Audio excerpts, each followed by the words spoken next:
Check this out, guys.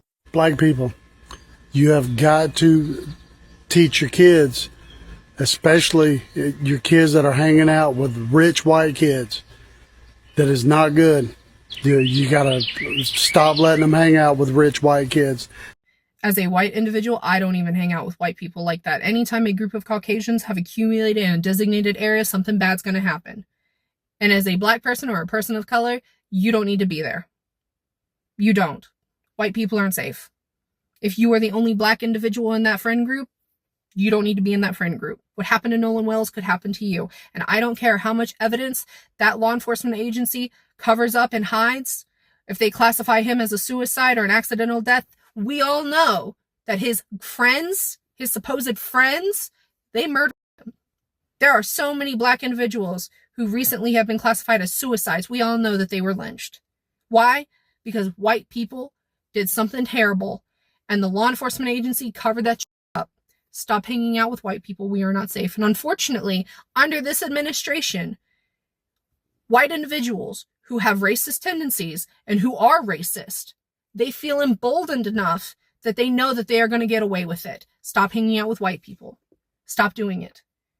And trust me, I'm not offended if you are a black individual and you don't come near me and talk to me or any of that. You don't need to give me your time. Trust me, while I know I am a safe individual, you don't know I'm a safe individual. And while I try my best to outwardly say I am a safe individual, plenty of racist people say the same thing, and look how it ends up. Stop trusting white people. Nolan Wells drowned. Why are people so quick to blame his friends? His white friends left him alone on an island 12 miles off the coast without his phone. The sheriff said he chose to stay. It's a tragedy, not a crime. They left and went back without Nolan. From what we understand, he chose to stay there. Yeah, that's called shifting blame onto the victim. Come on, the sheriff investigated. Before the autopsy results came back, and there's a viral video of a heated argument on the island that day that authorities are now actively investigating. People argue at parties all the time. Listen, if 3 black boys left a white boy alone on an island without his phone and he turned up dead, would the sheriff be going on Good Morning America blaming the victim? That's... Black people make up 35% of missing persons cases in the FBI database and receive only 7 to 11% of media coverage. This story only went national because the internet demanded it. So the system isn't just failing Nolan. It's working exactly as designed. Say his name. Nolan Xavier Wells. Nolan Xavier Wells. Autopsies done on black children in America where foul play is presumed to be involved is exactly how this country look at black Americans. Autopsies done on black children where there's presumed to be foul play involved in America is exactly how this country look at black kids. Now they saying that Nolan Wells is presumed to be no foul play involved. Now that was quick, number one. Number two, in all of this right here, his family got smart and they said, you know what? We're going to do our own investigation, which as they should. If 3 black people took a white man on a boat expedition and didn't return with him, the president would be making a speech right now. There is a double standard of justice and coverage. But here's why Kevin discusses in a great post about the national news's silence on Nolan Wells. If you Google Nolan Wells New York Times, there is no article. Nolan Wells MSNBC, nope, they haven't written one. By CNN, all that they have is a TikTok-style video, no written article. And the Washington Post finally has an article only after his body was found. Here's why Kevin references a study that found while black people make up roughly 35% of missing persons cases in the FBI database at the time of the study, they received only 7 to 11% of media coverage. This is why local news outlets like the Mississippi Free Press that's been reporting on this are so important, and why it's so dangerous that news has been consolidating into these big billionaire-owned corporations, forcing lots of local outlets recently to keep shutting down. In the wake of Nolan Wells going missing with his friends, his white friends, okay, that came back to shore without him, and then he was found deceased a little over 24 hours after he was reported missing, this video started going viral with this white family who was like canoeing in this river, and they were talking about how the currents were so heavy. They're like, you know, canoeing with their family, and they see a black boy who is being tempted or kind of like trying to be peer pressured to swim across this river or whatever body of water that they're in. These white kids are trying to tell him, you're a pussy. Why are you scared? You got a life jacket on. Just swim. Your mom's gonna be looking for you. That's why your dad is in prison. All this other stuff, right? Yes, these are white kids who are peer pressuring him, and he's saying, no, I'm gonna die. I'm gonna drown. I'm not gonna do it, even though he had a life jacket on, right? And it was this white family who came to his rescue and helped him.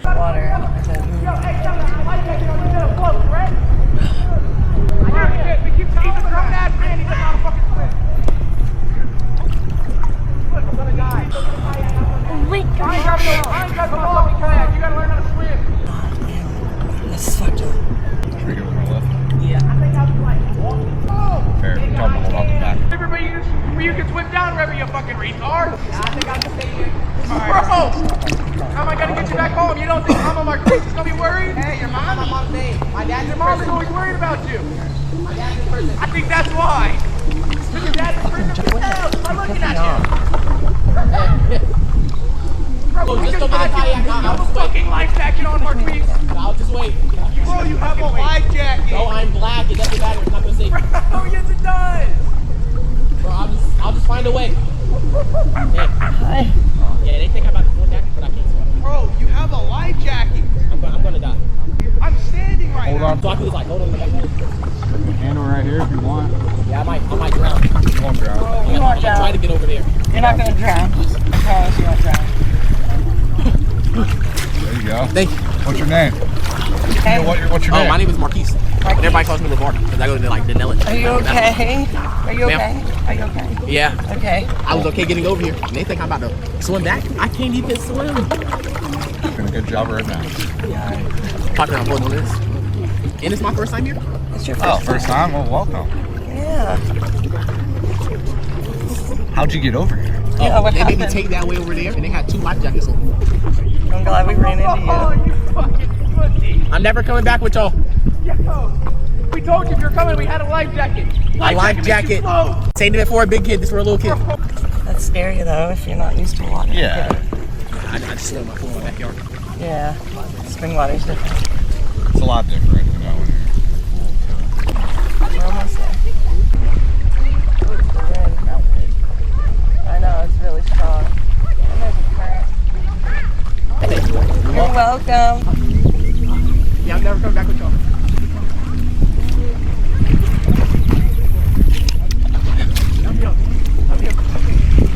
No, what to say? Man, fuck, his friends are fucking assholes. I wonder how old he was. I would never do that to him. You don't do that, like. I would never do that to anybody. And you know what? Actually, let's have a talk about it because I was not going to talk about it, but I think we actually need to talk about it. You see, after seeing white people point out the fact that they are supporting the notion that if you are the only black person, do not go. I started saying, wait a damn minute. Maybe it's actually a real thing. Maybe it's not only a thing that black people know, but it is a thing that actually white people themselves know. Because what do you mean we got white people coming out on the internet and they are telling black people, if you are the only black person in there, do not go if you are the only person that looks like you in our group. And I seen this other lady who said, anytime I've been with my black friends, I never was afraid. But at the same time, she is saying because she has biracial kids, she will never let her kids, however much half white they are, be only with white people. I am confused. What? So it is a real thing that white people also know that if a black person is alone within a group of white people, the black person is not safe. Wait a damn minute. How did we reach here? Because I know we've talked about this ever since this entire case came out. But you know, it just looks like so many examples are coming out as well. As a white woman who grew up in a predominantly black area, where I've definitely been the only white person in the room on lots and lots and lots of occasions, I've never been in fear. I've never been afraid. I've never been worried about my safety. With that being said, as a white woman with biracial children, I don't give a fuck if it's their cousins. My boys will not be the only black child in the room. There's that black woman who was in a friend group of all white girls, She got unalived. And more black people coming out on the internet talking about the same exact thing. If you are the only black person in there, do not go. Mothers are coming out, fathers are coming out literally saying, I never let my kids go. If I know they're the only people that are going to be looking at them that are there. Wait, we have men and women that are grown up in their 20s and 30s talking about, if I am going out with my friends and I see I'm the only black one, I don't go. Wait, so this is a real thing. And I don't know, however much it feels like I'm making it look like it's a big deal, but I feel like it's a big deal because I see white people know themselves that black people are not safe when they are the only black people among white people. Can somebody debunk it for me? Because when did Dick start being this way? Because we were busy talking about its humanity, like why can't we just be human? But we got these friends, so-called friends of Nolan, they have deactivated their social media pages. They don't want to answer no questions. We got one of the kids' mom is a judge. We got one of the kids' mom coming out and addressing people. We got one of these boys literally throw around racial slurs towards black people. Talking about how emotional black people are. They are senseless. They don't have common sense. Why are they yapping so much?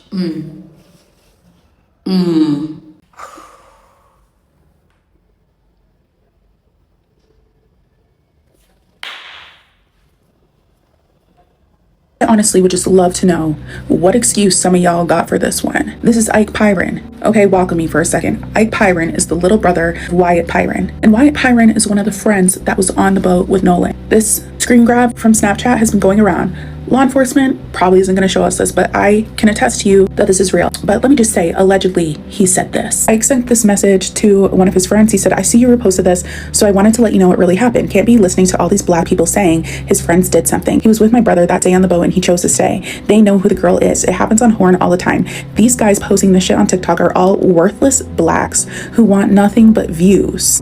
Nolan has basically lived at my house for the last 3 years. We would never do anything to harm him. How are you going to say you would never do anything to harm Nolan, but in the same breath, you're going to just say, worthless blacks. And these worthless blacks are trying to advocate and share Nolan's story. And it's far more, because I've been getting comments from like local people like, stop talking about it. Like there's some other girl, I'll put her right here. There's some other girl who was like, you need to stop talking about this. I went to school with them. Why are we, us strangers, doing more?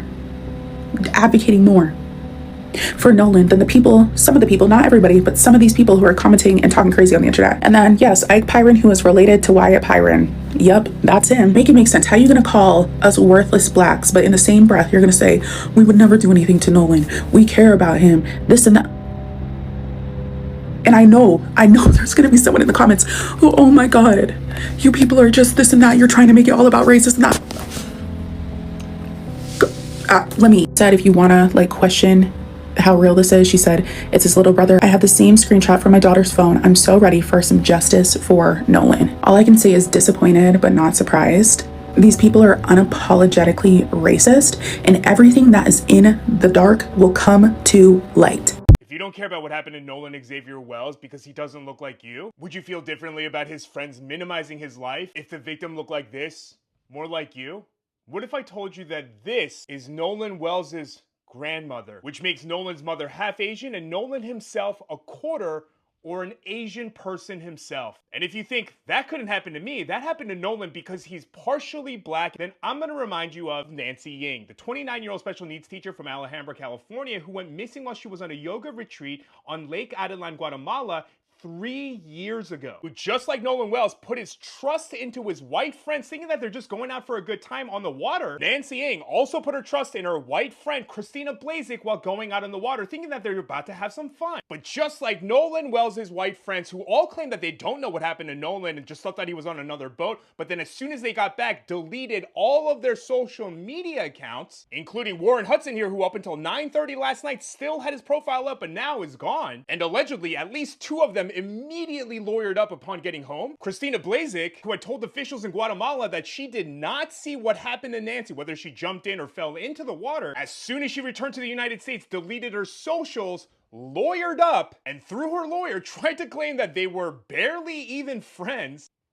Which is weird because I didn't realize that people who barely knew each other put their arms around each other's necks and then held each other's hands while taking photos together. Who, once she returned home to America through her lawyer, was like, no, I tried to save her. Oh, by the way, also Christina and the whole rest of the yoga retreat decided not to even remotely help find Nancy Ng's body and then fled the country the next day before a police investigation could even be officially started. So not only if you care about community, should you also care about what happened to Nolan Wells, because this boy was also Asian. But if you only care about things that happen to people that look exactly like you, that's the problem. Because when we're fighting the same systems of oppression that places people of color systemically second class compared to the white counterparts, it bleeds into societal standards and even into interpersonal relationships. The effect is the same for all of us. And that is that our lives are not valued, which means that our lives are not safe. Demand justice and visibility for Nolan Xavier Wells. One of these has been set up for the family. If you are able, please help them out. You can find it right here. And rest in peace,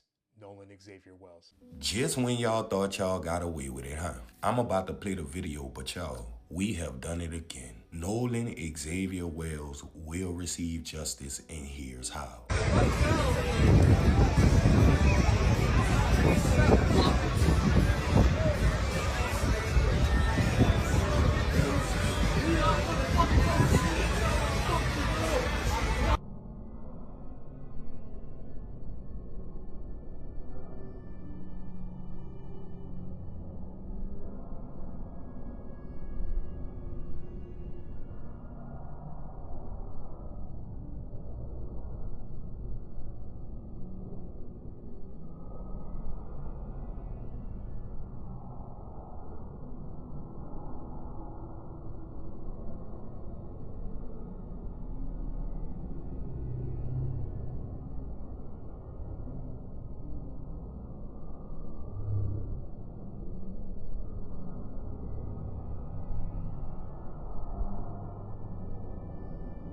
They tried it. We hearing stories about lawyers, judges, powerful family connects that was gonna try to cover this whole thing up. It's not gonna happen. Wyatt, Warren, you're caught. Jax, Eric, you're caught. Ashley, you're caught. And this is how. What Caitlyn said, she was parked right next to y'all, took this picture. What Nolan at? Pay attention. Look.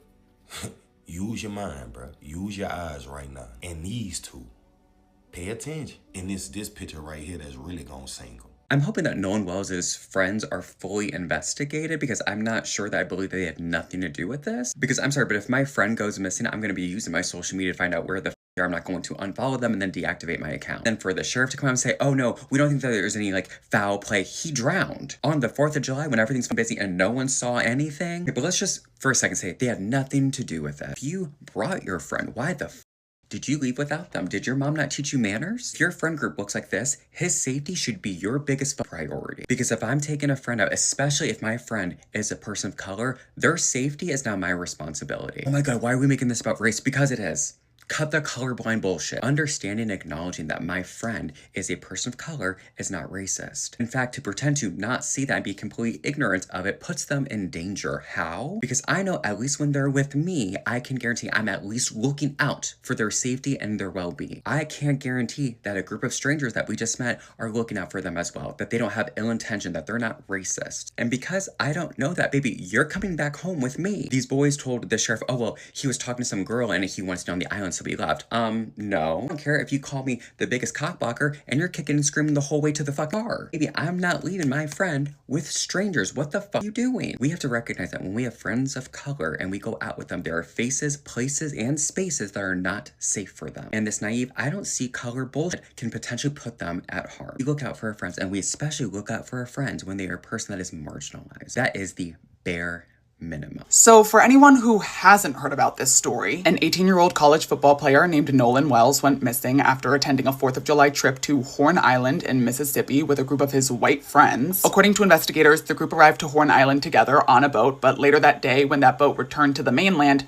Nolan wasn't on it. His family reported him missing that night. After an extensive search involving multiple agencies, his body was found in the water near the island 2 days later. Authorities are saying they suspect drowning, but the investigation is still ongoing, so the manner and cause of his death is still undetermined. And almost immediately, I noticed the conversation switch from what happened to Nolan Wells to, well, was he drinking? Was he partying? And this is something I've noticed that stands out constantly in the media. When a young white person goes missing, the coverage tends to sound like beloved son, promising student, community devastated. But when a young black person goes missing, suddenly we're conducting a full character audit. What parties did he go to? Who was he with? Was he drinking underage? And maybe it's just me, but those don't sound like answers to the question, how did a young 18-year-old end up dead? Now, there are reports of an alleged video of Nolan and his friends arguing on the beach, which, okay, have you argued with your friends? Because I most certainly have. I've argued with friends in parking lots, on vacation, at the club. But you know what I haven't done? Left somebody stranded on an island 10 miles offshore. Especially not somebody I arrived with. Because whether the argument was about politics, relationships, who stole whose charger, if we came together,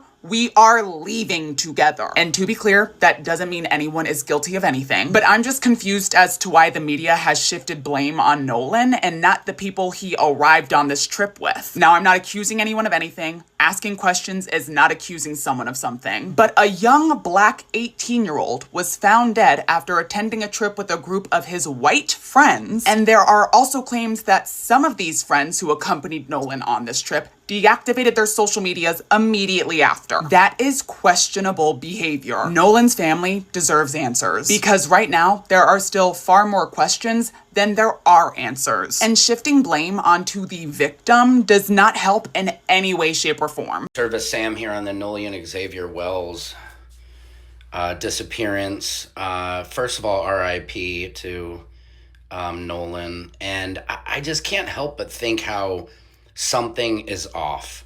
Okay, the friends' selective amnesia. They've all deleted their social media profiles. Why?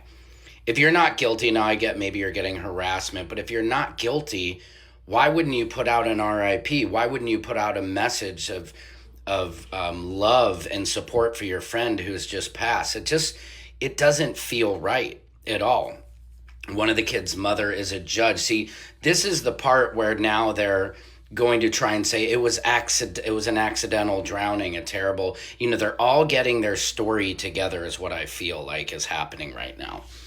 And it just seems off. It seems off to all of us. And in general in your life is a good lesson. When your gut is telling you something isn't right, it generally isn't right. And again, this is not how you act towards your friends. There's other accounts saying that the friends stayed and partied after he was missing. I would be beside myself calling the parents saying, hey, we need help out here, calling 911. There wasn't a 911 call.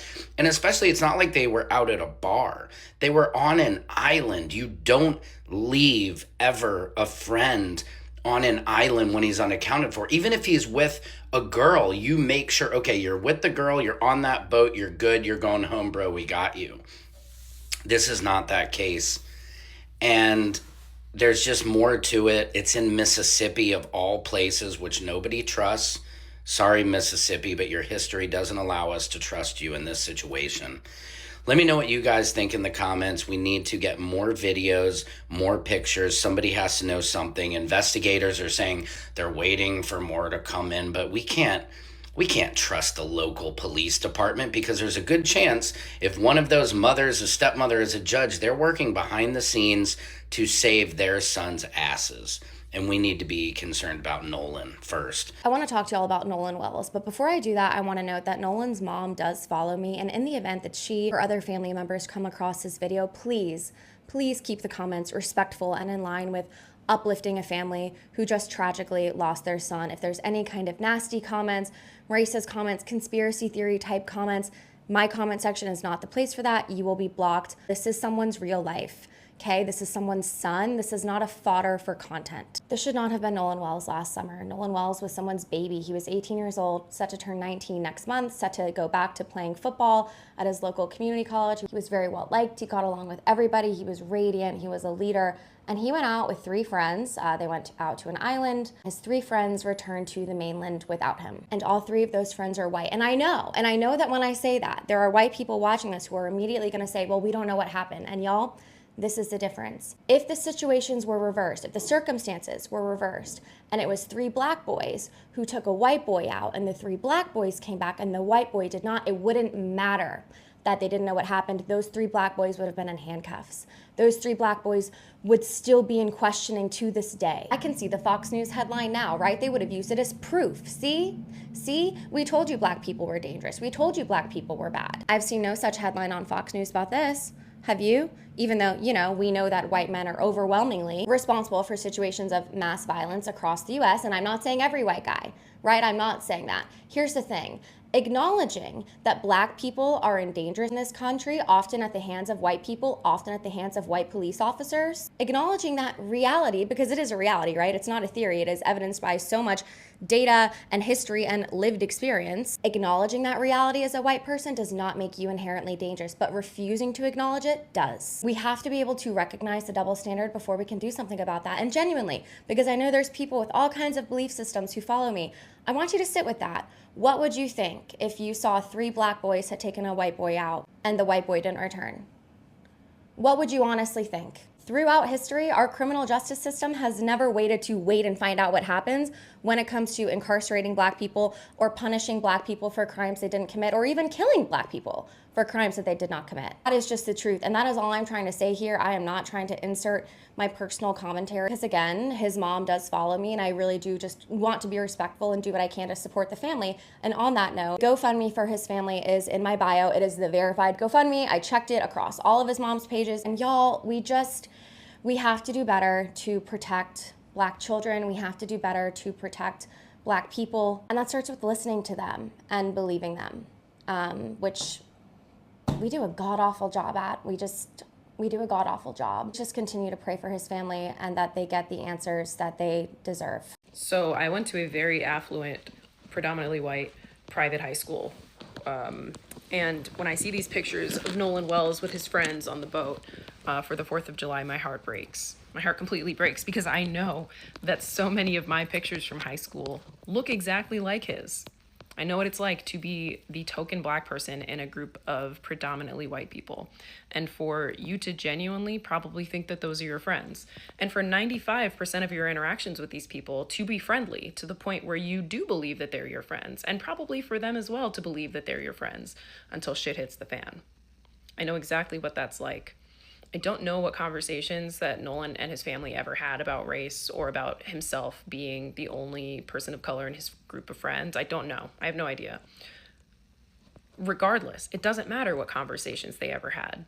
I don't accept that these kids don't know what happened to him. Even if, by the grace of white Jesus himself, these kids did nothing to harm him, if he genuinely had an accident, hit his head and drowned, did whatever it was, even drank too much and drowned, whatever it was, if they had nothing to do with it, they still left him.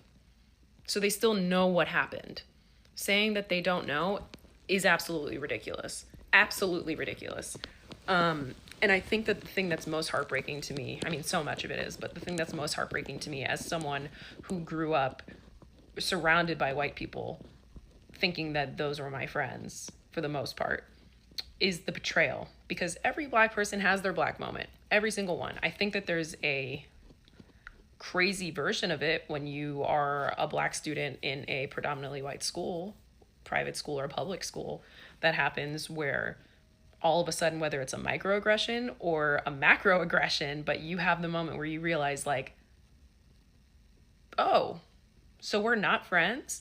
And I know that he had that moment, unfortunately, right before he lost his life. And that to me is heartbreaking, for him to have had that moment of being like, either they did something to me and they're not my friends, or watching that boat drive away and being like, they're leaving me, they're not my friends.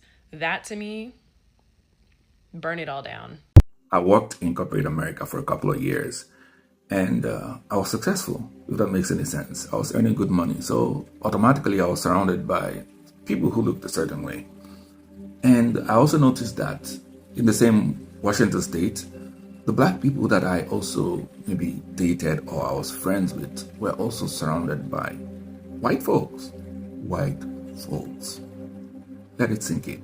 So the system is designed in such a way that when you climb, you think you don't have to surround yourself with people that look like you. I had friends who looked like me. I eventually invited my Ethiopian friend to join me. I helped his wife learn Scrum, and then she joined. Every Nigerian who wanted to learn Scrum, I taught them Scrum to join, corporate America as well.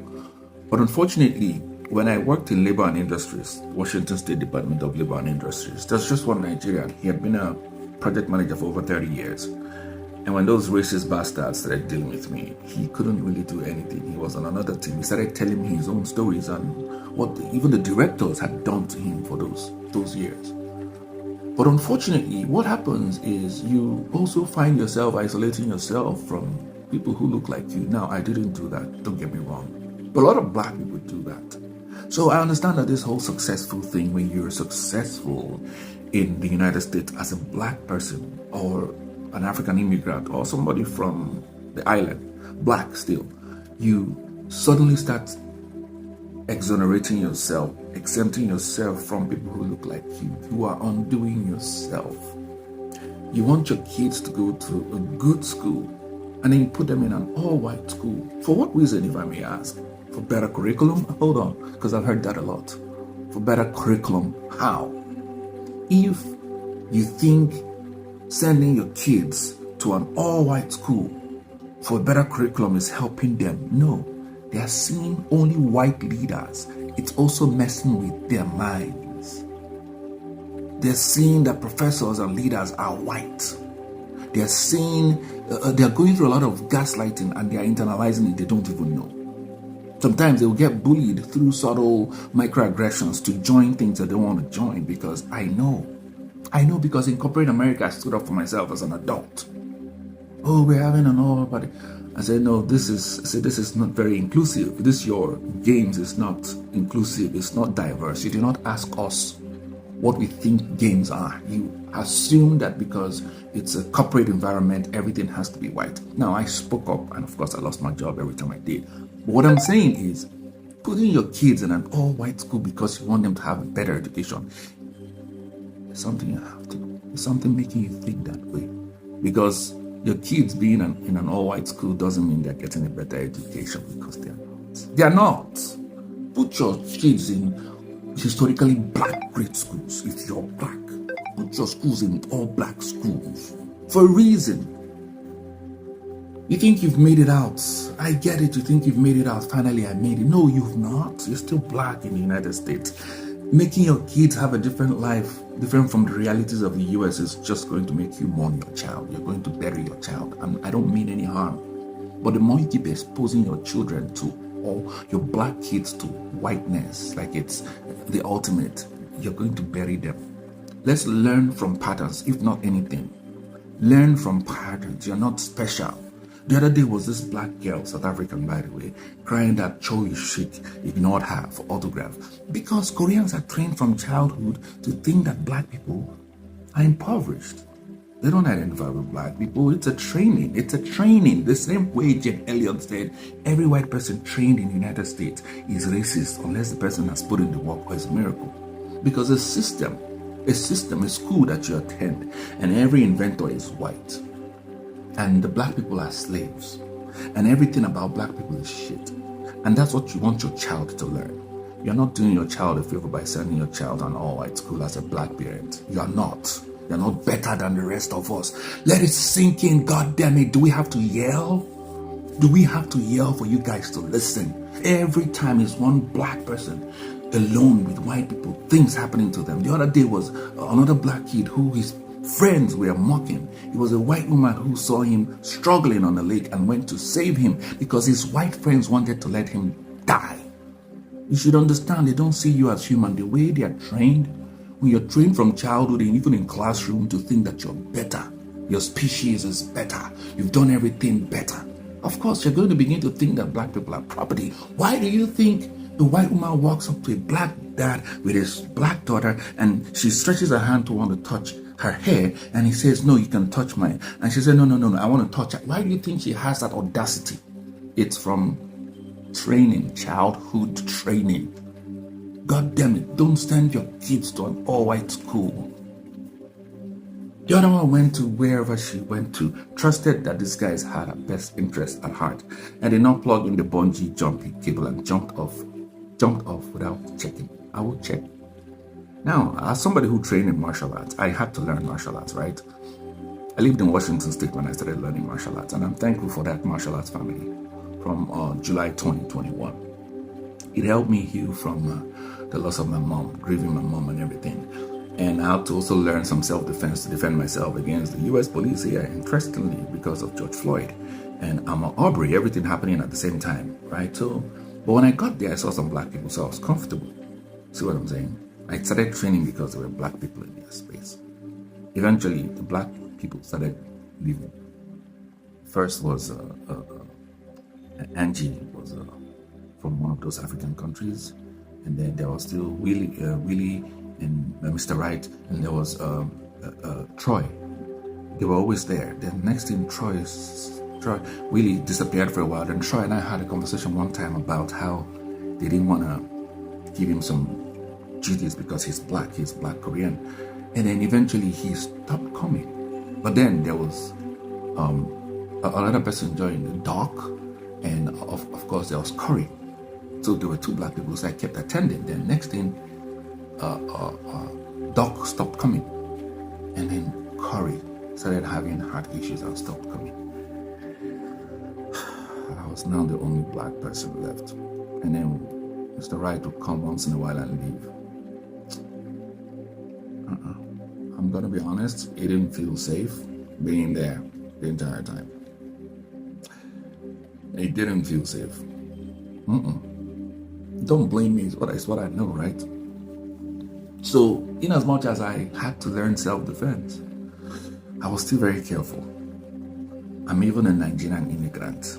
I came from Nigeria, and I know these things about the United States.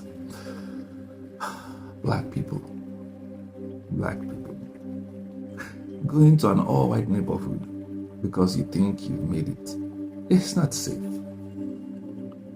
Find black people that have made it and live in their neighborhoods. You can do that. You know you can do that. But when you want to exempt yourself to look like you've arrived, because that's what the system does to you, it tries to make you separate yourself. Hard work has paid off. I'm different from the rest of the pack. That's why you separate yourself. That's why you isolate yourself from people that look like you. That's why you do that. That's why you do that. And then you send your kids to their early grave. Kamala Anthony, I just heard, from another black content creator, and it made sense. It's because his school had to go to that all-white. Why was he in that type of school in the first place? I know his school visited that school, but are you getting the picture? Are you getting the picture? Don't expose your kids to unnecessary. Come on now. Civil rights attorney Ben Crump has officially announced that his legal office has been retained by the family of Nolan Xavier Wells. In this statement from the desk of attorney Ben Crump, he says that the family deserves answers and that they deserve the truth. He goes on to say that they will not rest until every fact about what happened to Nolan Xavier Wells is brought to light, and they're calling on investigators to move with urgency and transparency to give this family the justice and the answers that they deserve. Amen. And we still have yet to hear from any of the three friends that he was last photographed with on this trip during July 4th weekend to Horn Island. They have not spoken out. We have not heard about any interviews happening. Nothing is being shared about this.